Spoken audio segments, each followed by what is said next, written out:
yourself. And part of compassion for yourself is recognizing their suffering, and that you have the desire, the uncontrived desire, if you will, to get out of samsara, which is what renunciation is.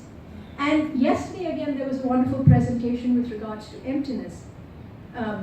So the two wings of Buddhism are renunciation plus bodhi-mind, or the method aspect, and then meditation on emptiness, which is called the wisdom aspect of the path. So these are the two wings of a bird that can ferry you out from samsara to nirvana and then to full enlightenment in order to benefit all sentient beings.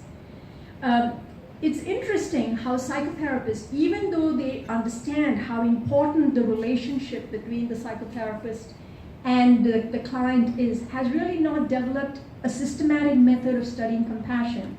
But now you have mindfulness meditation practices that are being used in order to overcome suffering. And that includes, for example, using mindfulness, using mantra, using compassion techniques. So psychotherapists are now beginning to see the value of some of these Buddhist practices.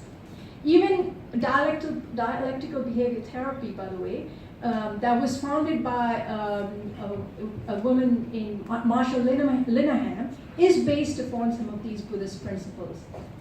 So in conclusion, it seems that although there are some similarities with respect to understanding the cause of suffering and the paths to alleviate suffering, the scope of Buddhism is far more extensive than what Western psychotherapy currently has to offer.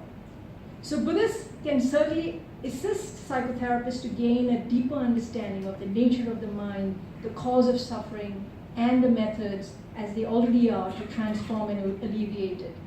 And it is interesting, you see now a new group emerging of people who are Buddhist practitioners who are also psychotherapists.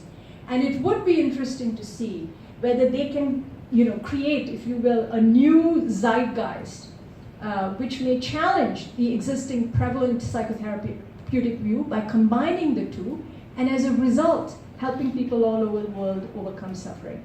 So I will close with the words of His Holiness the Dalai Lama, that may we too aspire to emulate what his favorite verse from Shantideva describes.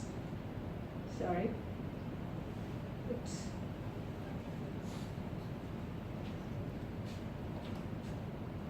Can I go to the end?